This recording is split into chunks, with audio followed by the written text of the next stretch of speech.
Reproductive సిస్టంలో main key organs మనం చూసుకున్నట్లయితే ఫస్ట్ వచ్చేసి ఓవరీస్ తర్వాత మనకు ఫెలోపియన్ ట్యూబ్, ఈ మొత్తాన్ని ఫెలోపియన్ ట్యూబ్ అంటాము. దాని తర్వాత ఈ రీజియన్ని యుటరస్ అంటాం. తర్వాత మనకు వెజైనా అనేది వస్తుంది. సో యుటరస్ని వెజైనాని కనెక్ట్ చేస్తూ ఒక సెర్వికల్ కెనాల్ ఉంటుంది, స్మాల్ పాసేజ్ ఉంటుంది. తర్వాత మనకు ఉల్వా అనేటువంటి ఎక్స్టర్నల్ జెనైటల్ ఆర్గాను మనకు కనిపించడం అనేది జరుగుతుంది. సో మెయిన్ ఫిమేల్ రిప్రొడక్టివ్ సిస్టంలో మెయిన్ కీ ఇంపార్టెంట్ ఆర్గాన్స్ అంటే ovaries, fallopian tubes, uterus, vagina and vulva అన్నమాట. దీంట్లో మనం ఒక్కొక్క దాని గురించి డిస్కస్ చేయడం అనేది జరుగుతుంది. సో ఫస్ట్ ఓవరీస్ చూసుకున్నట్లయితే ఫిమేల్ రిప్రొడక్టివ్ సిస్టంలో ఇక్కడ ఉన్నాయి కదా, ఈ గ్రీన్ కలర్గా ఉండేవి వీటిని ఓవరీస్ అనేసి అంటాం. ఏ పెయిర్ ఆఫ్ ఓవరీస్ ఉంటాయి. ఒకటి రైట్ సైడ్ ఉంటుంది, ఒకటి లెఫ్ట్ సైడ్ అనేది ఉంటుంది అనమాట. ఓవరీస్ని మనం చూసినట్లయితే ఈ విధంగా ఓవరీస్ ఉంటాయి. ఓవరీస్ని మనకు బేసిక్గా కవర్ చేస్తూ ఒక లేయర్ అనేది ఉంటుంది, థిక్, ఈ రెడ్ కలర్లో ఉంది కదా, ఇలా ఓవరీస్ని కవర్ చేస్తూ ఒక జర్మినల్ ఎపిథీలియం కింద ఒక లేయర్ అనేది ఉంటుంది. ఈ లేయర్ని, ఈ రెడ్ కలర్ ఉంది కదా, ఈ లేయర్ని మనం ఏమంటాము అంటే ట్యూనికా ఆల్బుజినియా అనేసి చెప్తాం. దీన్ని ట్యూనికా ఆల్బుజినియా అంటాం. దీనిపైన మనకు ఒక సింగిల్ లేయర్డ్ సెల్స్ అనేవి ఉంటాయి. ఈ సింగిల్ లేయర్ సెల్స్ని మనము జర్మినల్ ఎపిథీలియం సెల్స్ అంటాం. జర్మినల్ ఎపిథీలియం సెల్స్ అనేసి ఇవి సింగిల్ లేయర్లో ఉంటాయి అన్నమాట. ఓవరీస్ని మొత్తం కవర్ చేస్తూ ఉంటాయి. సో తర్వాత ఈ లోపల ఉండేటువంటి పార్ట్ని మనం ఏమంటాము అంటే స్ట్రోమా అంటాం. లోపల ఉండేటువంటి ప్లేస్ని స్ట్రోమా అంటాం. ఈ స్ట్రోమాలో మనకు మెయిన్గా 2 ఇంపార్టెంట్ కాంపోనెంట్స్ ఉంటాయి. సో అవుటర్ రీజియన్, ఈ అవుటర్ రీజియన్ని మనం ఏమంటాము అంటే ఈ అవుటర్ మోస్ట్ రీజియన్ని కార్టెక్స్ అంటాము. లోపల ఉండేటువంటి ఈ రీజియన్ని మెడుల్లా అంటాం. That is all about the ovaries అనేవి ప్రైమరీ సెక్స్ ఆర్గాన్స్ అన్నమాట. వీటి యొక్క మెయిన్ ఇంపార్టెంట్ ఫంక్షన్ ఏంటి అంటే ఇవి ఓవమ్స్ని రిలీజ్ చేస్తాయి. ఫిమేల్స్లో ఓవమ్స్ని రిలీజ్ చేస్తాయి. సో ఓవరీస్లో మెయిన్ ఇంపార్టెంట్ రీజియన్, లోపల ఉండేటువంటి ఈ రీజియన్ని మనం స్ట్రోమా అంటాము. స్ట్రోమాలో మనకు అవుటర్ పార్ట్ని కార్టెక్స్ అంటాము, ఇన్నర్ పార్ట్ని మెడుల్లా అనేసి అంటాం. నెక్స్ట్ ఈ ఓవరీస్ రిలీజ్ అయినప్పుడు ఈ ఓవరీస్ అనేవి ఫెలోపియన్ ట్యూబ్ లోపలికి వెళ్తాయి అన్నమాట. ఈ ఫెలోపియన్ ట్యూబ్ని మనం చూసినట్లయితే ఇది ఫెలోపియన్ ట్యూబ్ అనేది ఒక పాసేజ్ అనమాట. దీంట్లో మెయిన్గా 3 రీజియన్స్ ఉంటాయి. ఇక్కడ మనం చూసుకున్నట్లయితే ఈ రీజియన్ని మనం ఏమంటాము అంటే ఇన్ఫండిబులం అంటాం. అంటే ఒక ఫునెల్ షేప్ స్ట్రక్చర్ అనమాట. ఓవరీస్ని క్యాచ్ చేసి ఇలా పాస్ చేస్తుంది, దీన్ని ఇన్ఫండిబులం. మోస్ట్ ఇంపార్టెంట్ ఏంటి అంటే ఈ ఓవరీసు బేసిక్గా బాడీ వాల్కి మీసో ఓవేరియం అనేటువంటి ఒక లేయర్తో కనెక్ట్ అయి ఉంటాయి అన్నమాట. తర్వాత ఈ ఫెలోపియన్ ట్యూబ్ అనేది బాడీ వాల్కి మీసోస్ప్లానెక్స్ అనేటువంటి ఒక లేయర్తో కనెక్ట్ అయి ఉంటుంది. అంటే ఈ రీజియన్ని మనం ఏమంటాము మీసోస్ప్లానెక్స్ అనేసి అంటాం. ఇది ఫెలోపియన్ ట్యూబ్ యొక్క స్ట్రక్చర్ని మెయింటైన్ చేసే దాంట్లో చాలా ఇంపార్టెంట్ రోల్ని ప్లే చేస్తుంది. అంటే ఓవం అనేది రిలీజ్ అయినప్పుడు ఈ ఇన్ఫండిబులం క్యాచ్ చేస్తుంది. క్యాచ్ చేసినటువంటి ఓవము పెరిస్టాలసిస్ మూమెంట్ ద్వారా మెల్లమెల్లగా ఇక్కడ లోపలికి వెళ్తుంది అనమాట. ఈ లోపలికి వెళ్ళేటప్పుడు ఆ మూమెంటంలో ఆ స్ట్రక్చర్ని మెయింటైన్ చేసేదానికి ఈ మీసోస్ప్లానెక్స్ అనేది హెల్ప్ చేయడం అనేది జరుగుతుంది. సో ఫెలోపియన్ ట్యూబ్ తీసుకున్నట్లయితే ఇక్కడ ఈ రీజియన్ని మనం ఏమంటాం, ఫునెల్ షేప్డ్ రీజియన్ని మనము ఇన్ఫండిబులం అంటాం. ఫునెల్ షేప్డ్ స్ట్రక్చర్ తర్వాత మనకి ఇక్కడ ఒక వైడ్ ఏరియా అనేది వస్తుంది. ఈ వైడ్ ఏరియాని మనం ఏమంటాము యాంపులా అనేసి అంటాం. యాంపులాలో యాక్చువల్గా ఫర్టిలైజేషన్ అనేది జరుగుతుంది అనమాట. తర్వాత నెక్స్ట్ ఈ నారో రీజియన్ని మనం ఏమంటాము ఈస్థమస్ అనేసి అంటాం. ఈ నారో రీజియన్ని ఈస్థమస్ అనేసి చెప్తాం. సో బేసిక్గా ఫెలోపియన్ ట్యూబ్లో 3 రీజియన్స్ ఉంటాయి. ఒకటి ఇన్ఫండిబులము, యాంపులా, తర్వాత ఈస్థమస్ అనమాట. ఇక్కడ చూసినట్లయితే ఇన్ఫండిబులము, యాంపులా, ఈస్థమస్. సో ఇక్కడ ఫెలోపియన్ ట్యూబ్లో ఇన్ఫండిబులం చివర్లో ఒక ఫింగర్ లైక్ ప్రొజెక్షన్స్ ఉంటుంది. బోత్ ఇటువైపు ఈ ఫింగర్ లైక్ ప్రొజెక్షన్స్ ఉంటాయి. ఈ ఫింగర్ లైక్ ప్రొజెక్షన్నే మనం ఏమంటాము ఫింబ్రియే అంటాం. ఈ ఫింబ్రియే ఏం చేస్తుంది, ఓవరీస్ నుంచి ఓవం రిలీజ్ అయినప్పుడు దాన్ని క్యాచ్ చేసి ఈ ఫెలోపియన్ ట్యూబ్ లోపలికి పాస్ చేస్తుంది. అంటే బేసిక్గా ఫెలోపియన్ ట్యూబ్ యొక్క మెయిన్ ఇంపార్టెంట్ పర్పస్ ఏంటి అంటే ఓవంని క్యాచ్ చేసి ఫర్టిలైజేషన్ చేస్తుంది అనమాట. ఫర్టిలైజేషన్ చేసిన తర్వాత అక్కడ ఫర్టిలైజేషన్ జరిగింది అంటే ఆ ఓవంని యూట్రస్ లోపలికి పంపిస్తుంది. అక్కడ ఇంప్లాంటేషన్ జరుగుతుంది. ఒకవేళ ఫర్టిలైజేషన్ జరగలేదు అంటే నార్మల్గా అది డిగ్రేడ్ అయిపోయి ఇంకా ఇక్కడ ఉండేటువంటి ఎండోమెట్రియం డిగ్రేడ్ అయిపోయి every month release cyclical changes అనేది జరుగుతుందన్నమాట. ఇది ఫెలోపియన్ ట్యూబ్ గురించి. నెక్స్ట్ ఫెలోపియన్ ట్యూబ్ తర్వాత నెక్స్ట్ వచ్చే ఈ రీజియన్నే మనం ఏమంటాము అంటే యూటిరస్ అనేసి అంటాం. ఇక్కడ ఉంది కదా ఈ రీజియన్ యూటిరస్ అనేసి చెప్పడం అనేది జరుగుతుంది. అంటే ఫెలోపియన్ ట్యూబ్ అనేది ఎక్కడి నుంచి స్టార్ట్ అవుతుంది, ఓవరీ దగ్గర నుంచి, అంటే almost end of the ovary దగ్గర నుంచి స్టార్ట్ అయిపోయి యూటిరస్ వరకు మనకు లింక్ చేయడం అనేది జరుగుతుంది fallopian tube. Next important thing ఏంటి అంటే యూటిరస్. సో యూటిరస్ని మనం ఏమంటాము, ఊంబ్ అని కూడా అంటాం. యూటిరస్ యొక్క మెయిన్ పర్పస్ ఏంటి అంటే బేబీ డెవలప్మెంట్ కోసం హెల్ప్ చేస్తుంది. మనం ఇక్కడ యూటిరస్ని చూసినట్లయితే ఈ రీజియన్లో మనకు 3 లేయర్స్ అనేవి కనిపిస్తాయి అన్నమాట. సో అవుటర్ మోస్ట్ లేయర్ని మనం ఏమంటాము, పెరిమెట్రియం అంటాం. లోపల మధ్యలో ఉండేటువంటి రీజియన్ని మయోమెట్రియం అంటాము. ఇన్నర్ మోస్ట్ రీజియన్ ఏమంటాము, ఎండోమెట్రియం అనేసి అంటాం అనమాట.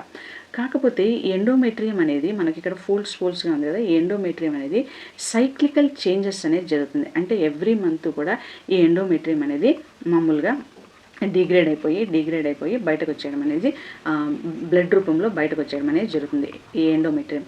కాకపోతే ఎప్పుడైతే ఫర్టిలైజేషన్ జరుగుతుందో అప్పుడు ఈ ఎండోమెట్రియం అనేది ఇంప్లాంటేషన్ కోసం ఇది సపోర్ట్ అనేది ఇస్తుంది. ఎండోమెట్రియం అనేది చాలా స్ట్రాంగ్గా ఉంటుంది.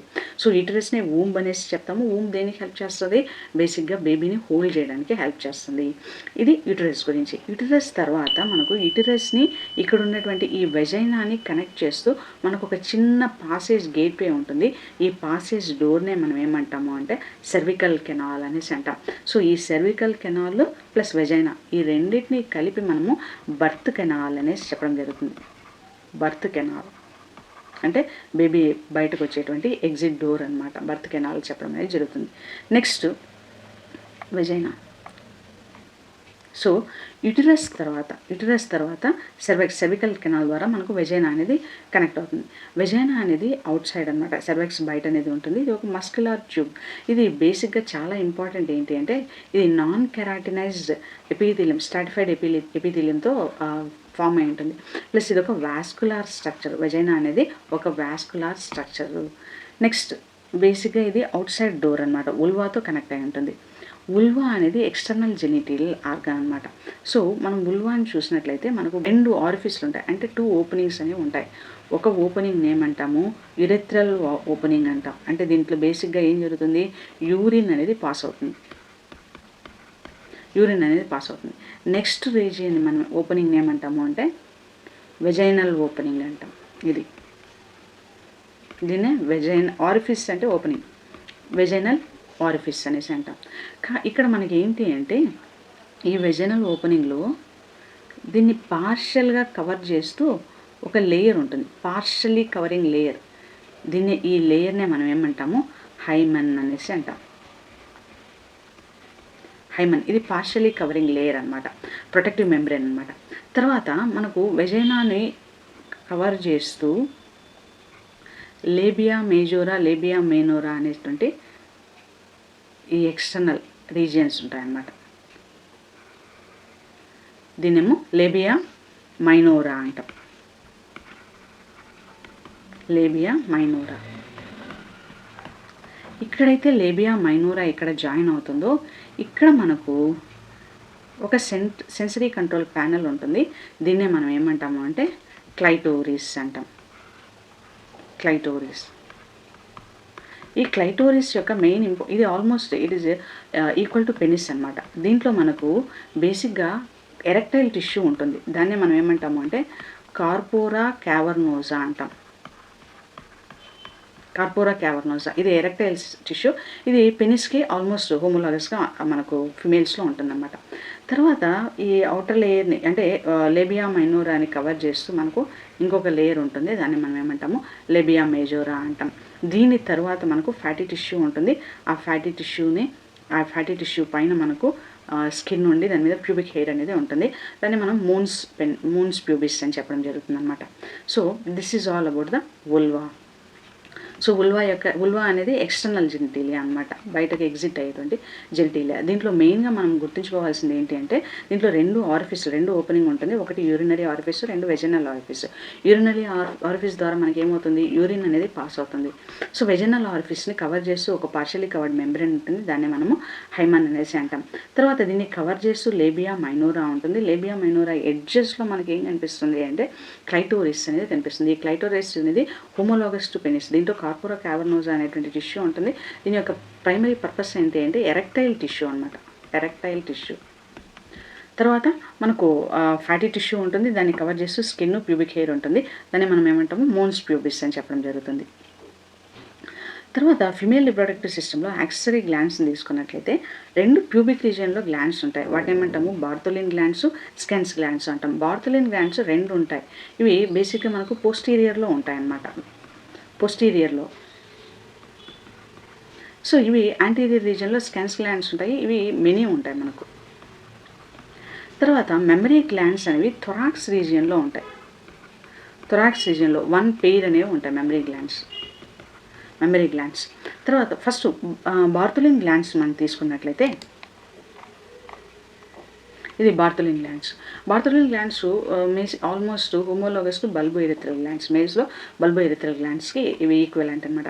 ఇవి ఏం చేస్తాయంటే ఇవి మ్యూకస్ని సెక్రేట్ చేస్తాయి. ఇది మ్యూకస్ వచ్చి వెజైనాను లూబ్రికేట్ చేయడానికి హెల్ప్ చేస్తుంది. Next Skene's glands. Bartholin glands మనకు పోస్టీరియర్ రీజియన్లో ఉంటాయి. ఇవి రెండు ఉంటాయి, almost equal to bulbourethral glands. But Skene's glands అనేవి మెనీ ఉంటాయి, almost near to urethral orifice ఉంది కదా, యూరిథ్రల్ ఆరిఫిస్కి దగ్గరగా ఇవి ఉంటాయి అనమాట. ఇవి కూడా లూబ్రికేటింగ్ ఫ్లూయిడ్ని సెక్రేట్ చేయడం అనేది జరుగుతుంది. మెమరీ గ్లాండ్స్ అనేవి ఇవి థొరాక్స్ రీజియన్లో ఉంటాయి. మెమరీ గ్లాండ్స్ మనం చూసుకున్నట్లయితే మెమరీ గ్లాండ్స్లో ఇటువైపు సపోర్ట్ చేస్తూ దానికి రిబ్ కేజ్ అనేది ఉంటుందన్నమాట. రిబ్ కేజ్ నుంచి రిబ్ కేజ్ మధ్యలో ఉండేటువంటి మజిల్స్ మనం ఏమంటాము అంటే ఇది రిబ్స్ని తీసుకున్నట్లయితే ఇవి రిబ్స్. ఈ రిబ్స్లో మధ్య ఉండేటువంటి మజిల్స్ని ఏమంటాము ఇంటర్కోస్టల్ మజిల్స్ అనేసి చెప్తాం. ఈ మజిల్స్ని ఇవి ఇంటర్కోస్టల్ మజిల్స్ అనమాట. దీని ముందు మనకి ఇక్కడ ఏం కనిపిస్తుంది అంటే లోబ్యూల్స్ కనిపిస్తాయి.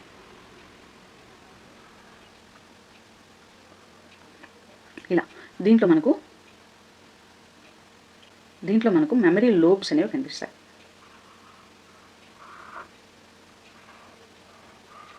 ఇలా మెమరీ లోబ్స్ అనేవి కనిపిస్తాయి.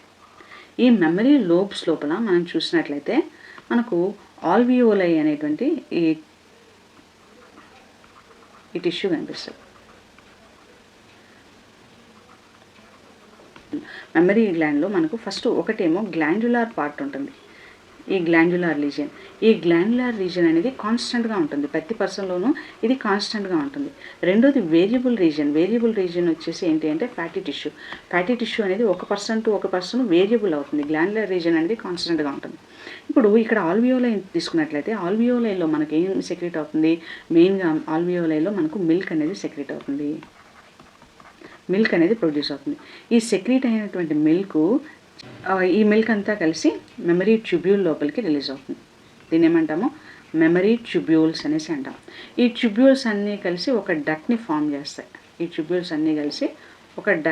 చేస్తాయి. ఆ డక్ట్ని మనం ఏమంటాము మెమరీ డక్ట్ అనేసి అంటాం. ఈ మెమరీ డక్ట్స్ చాలా ఉంటాయి కదా, ఈ చాలా ఉండేటువంటి ఈ మెమరీ డక్ట్స్ అన్నీ కలిసి ఒక వైడ్ ఓపెనింగ్ లోపలికి కనెక్ట్ అవుతాయి అన్నమాట. ఈ వైడ్ ఓపెనింగ్నే మనం ఏమంటాము అంటే యాంపులా అని చెప్పడం జరుగుతుంది. ఈ వైడ్ ఓపెనింగ్నే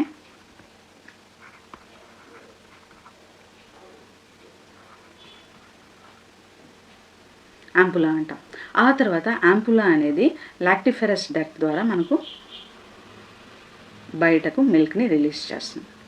దీన్నే మనం ఏమంటాము లాక్టిఫెరస్ డక్ట్. సో బేసిక్గా ఏం జరుగుతుంది, ఆల్వియోలైలోంచి మిల్క్ ప్రొడ్యూస్ అవుతుంది. ఇది మెమరీ ట్యూబ్యూల్స్ ద్వారా బయటకు రిలీజ్ అవ్వడం అనేది జరుగుతుంది. ఈ మెమరీ ట్యూబ్యూల్స్ అన్నీ కలిసి మెమరీ డక్ట్ని ఫామ్ చేస్తాయి. చాలా మెమరీ డక్ట్స్ అన్నీ కలిసి యాంపులాని ఫామ్ చేస్తాయి. ఈ యాంపులా అనేది వైడర్ రీజన్, ఎక్కడ మనకి యాంపులా వచ్చినా కూడా వైడర్ రీజన్ అనమాట. ఆ తర్వాత ఈ యాంపులా వచ్చేసి లాక్టిఫెరస్ డక్ట్కి కనెక్ట్ అవుతుంది. లాక్టిఫెరస్ డక్ట్ ద్వారా బేబీ అనేది మిల్క్ని సక్ చేసి తీసుకోవడం అనేది జరుగుతుంది. So this is all about the accessory glands. So summary, మనం ఇంతవరకు ఫిమేల్ రిప్రొడక్టివ్ సిస్టంలో ఏం చెప్పుకున్నాము అంటే మెయిన్ ఇంపార్టెంట్ ఆర్గాన్స్ ఏంటి అంటే ఓవరీస్, తర్వాత fallopian tube, uterus, vagina and then vulva. So ovaries నుంచి మనకి గ్యామెట్స్ రిలీజ్ అవుతుంటాయి, యాజ్ వెల్ యాజ్ హార్మోన్స్ కూడా రిలీజ్ అవుతాయి. మెయిన్గా ఫిమేల్ రిప్రొడక్టివ్ హార్మోన్ ఏంటి అంటే ఈస్ట్రోజన్ హార్మోన్ అనేది రిలీజ్ అవుతుంది. ఈస్ట్రోజన్ యాజ్ వెల్ యాజ్ ప్రొజెస్ట్రాన్ని ఫిమేల్ రిప్రొడక్టివ్ హార్మోన్స్ అనేసి చెప్పడం జరుగుతుంది. ఈ రెండు కూడా ఎప్పుడైతే ప్రొడ్యూస్ అవుతాయో ఓవరీస్, ఓవమ్ ప్లస్ హార్మోన్స్, దాన్ని మనం ఏమంటాము ప్రైమరీ సెక్స్ ఆర్గాన్ లేదా ప్రైమరీ రీప్రొడక్టివ్ ఆర్గాన్ అనేసి అంటాం. రిమైనింగ్ వాటిని అంతా ఏం చేస్తాం సెకండరీ సెక్స్ ఆర్గాన్స్ అనేసి అంటాం. ఎందుకంటే ఇవి ఓవ్ని ప్రొడ్యూస్ చేయవు కానీ ఇవి మెయిన్ ఇంపార్టెంట్ రోల్ని రీప్రొడక్షన్లో చాలా ఇంపార్టెంట్ రోల్ని ప్లే చేస్తాయి. ఫిలోపియన్ ట్యూబ్ అనేది ఒక పాసేజ్, ఇందులోనే ఫర్టిలైజేషన్ జరుగుతుంది. ఎక్కడ జరుగుతుంది ఫర్టిలైజేషన్? ఇక్కడ యాంపులాలో జరుగుతుంది ఫర్టిలైజేషన్. తర్వాత వన్స్ ఫర్టిలైజేషన్ జరిగిన తర్వాత ఇంప్లాంటేషన్ అనేది యూటరస్లో జరుగుతుంది. మనం యూటరస్లో తీసుకున్నట్లయితే ఫస్ట్ ఫెలోపియన్ ట్యూబ్లో తీసుకున్నట్లయితే మనకు 3 కాంపోనెంట్స్ కనిపిస్తాయి. ఫస్ట్ ఇన్ఫంట్ డిప్లమ్ అంటే ఇది funnel shaped structure, ampulla wider part, isthmus అనేది నారో స్ట్రక్చర్.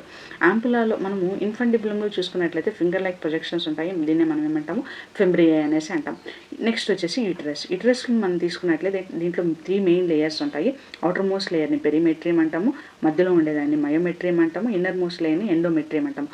సైక్లిక్ చేంజెస్ జరిగేది ఎవ్రీ మంత్ ఎండోమెట్రియం అనమాట. తర్వాత యూటరస్ని వెజైనాని కనెక్ట్ చేస్తూ మనకు ఒక సెర్వికల్ కెనాల్ అనేది ఉంటుంది. తర్వాత వెజైనా అనేది ఎక్స్టర్నల్ జెనిటల్ ఆర్గాన్తో కనెక్ట్ అవుతుంది, దాన్ని మనం ఏమంటాము ఉల్వా అని చెప్పడం జరుగుతుంది. ఈ cervical canal plus vaginal canal ఈ రెండింటిని కలిపి మనం ఏమంటాము బర్త్ కెనాల్ అని చెప్పడం జరుగుతుంది. సో దీన్ని మనం ఒక చిన్న సింపుల్ స్టోరీ ద్వారా మనము గుర్తుపెట్టుకోవడానికి ట్రై చేసినట్లయితే, ఇప్పుడు దీన్ని ఒక యూటరస్ని మనం ఈ మొత్తం ఫిమేల్ రిప్రొడక్టివ్ సిస్టమ్ని ఒక వెడ్డింగ్ దీంతో కంపేర్ చేస్తూ చదవడం అనేది జరుగుతుంది. సో ఫస్ట్ ఓవం తీసుకున్నట్లయితే ఓవంలో ఏం జరుగుతుంది బ్రైబ్ అనేది నర్చర్ జరుగుతుంది. అంటే బ్రైబ్ యొక్క గ్రోత్, బ్రైబ్ కావాల్సినటువంటి ఫుడ్ నర్చరింగ్ అంతా కూడా ఓవంలో జరుగుతుంది. వన్స్ బ్రైబ్ మ్యారేజ్కి రెడీ అయినప్పుడు ఈ బ్రైబ్ అనేది ఏమవుతుంది వెడ్డింగ్ హాల్ కోసం, యూటరస్ అనేది వెడ్డింగ్ హాల్ అనమాట. సో వెడ్డింగ్ హాల్ కోసం ఒక పాసేజ్ ద్వారా ఒక దారి ద్వారా వస్తుంది.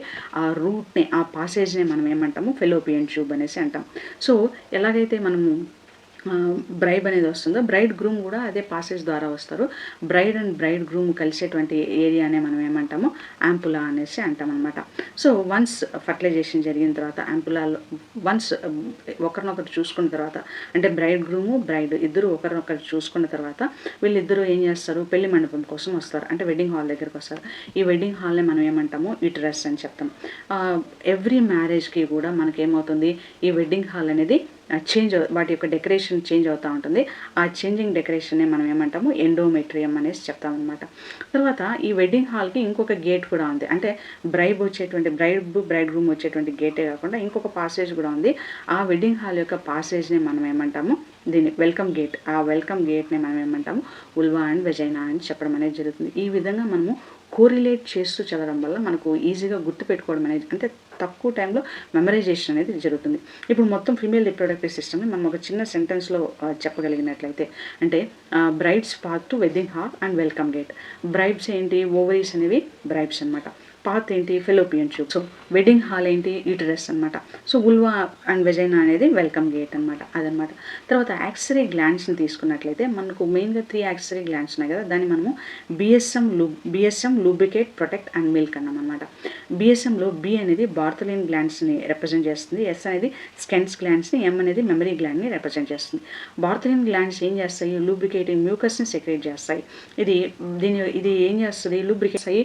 స్కెన్స్ గ్లాండ్స్ యొక్క మెయిన్ పర్పస్ ఏంటి అంటే lubrication as well as protection of the vagina అనమాట. నెక్స్ట్ మెమరీ గ్లాండ్స్ ఏం చేస్తాయి మిల్క్ని సెక్రేట్ చేస్తాయి. మిల్క్ అనేది బేబీ యొక్క నరిష్మెంట్ చైల్డ్ కేర్ కోసం హెల్ప్ చేస్తుంది. సో ఈ విధంగా మనం చదివినట్లయితే మనము ఫిమేల్ రిప్రొడక్టివ్ సిస్టమ్ని ఈజీగా గుర్తుపెట్టుకోగలము. సో మీ క్విక్ మెమరీ కోసం డిస్క్రిప్షన్లో ఉన్నటువంటి లింక్లో ఫ్లాష్ కార్డ్స్ ఇవ్వడం అనేది జరిగింది, దాన్ని ఒకసారి మీరు అబ్జర్వ్ చేయండి. ఇంకా ఈజీగా మెయిన్ ఇంపార్టెంట్ కీ పాయింట్స్ కోసము మైండ్ మ్యాప్ లింక్ కూడా డిస్క్రిప్షన్లో ఇవ్వడం అనేది జరిగింది. సో ఈ ఛానల్ని సబ్స్క్రైబ్ చేసుకోండి. Thank you.